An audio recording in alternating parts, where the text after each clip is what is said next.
right, everybody. So, hi, my name's Sarah Shafee. My producer name is Princess Layla. I produce and mix. And what I wanted to do today was do kind of a beginner's really easy tutorial. I'm going to try to keep it reasonably short on starting with Logic Pro. This is specifically a producing tutorial for those who want to just kind of get their feet wet and started with the program. So here we go. I got the screen open, and what I've done is I've opened up a new Logic file, and it's asking me to select audio or software. So what I usually do is I kind of add a couple of audio files on here, as well as a couple of software instruments, just to kind of have the things there. You can also have the drummer. I use the drum loop sometimes, but that's not what we're going to be doing today. Cool. So there's so many great things. I'm still learning things about Logic every single day. And I always get questions, from like other pals who produce or just learning how to produce. And they call me and they're like, what happens with this? And I'm like, my answer is always like, we as producers spend a ridiculous amount of time solving bugs with the software. Logic is particularly buggy, but I still love it. It's a love-hate relationship.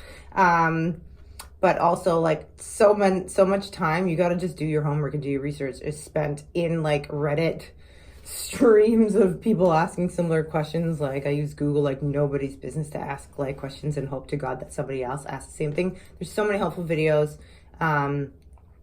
Yeah, that's what you got to do if you need to figure something out. So what we're going to do here is I'm going to show you kind of like a very simple way to get started with just adding loops of things that already exist in their file structure.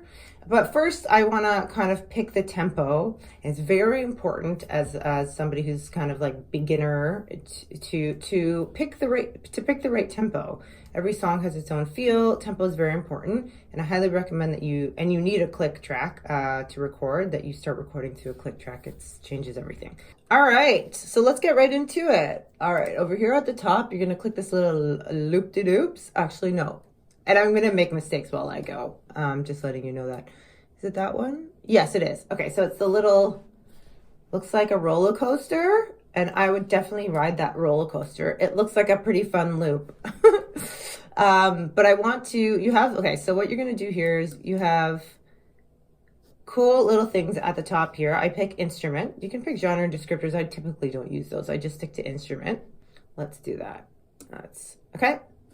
I plop that in. Cool. And I'm going to make copies of that and just go like, I usually go for a while and then just call it a day.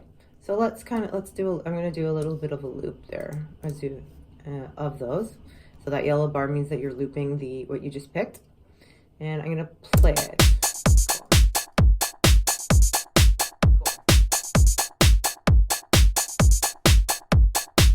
Great. So I'm in the key of G. I'm going to turn the volume down a little bit on that guy.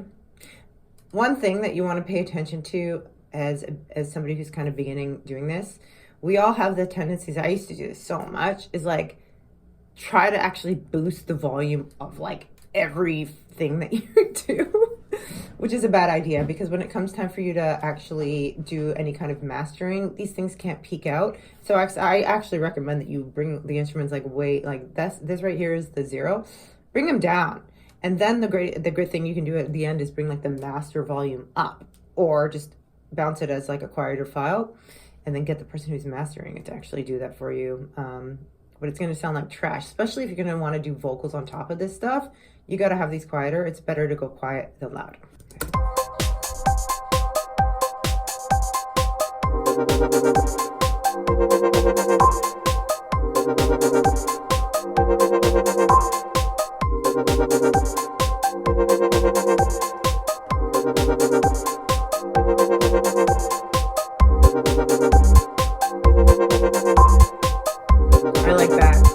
I like that. So I'm getting rid of fast future chords because this is way smoother sounding. So cool.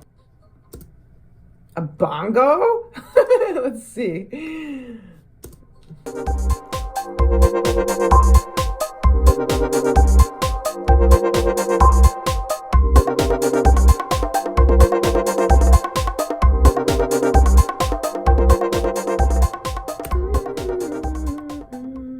Okay, something's gonna come in there.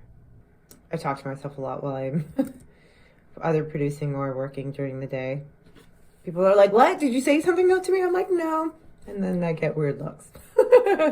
But I find it very helpful to talk to myself. Again, Sarah Shafee, producer, mixer name, Princess Layla. And I hope you enjoyed that.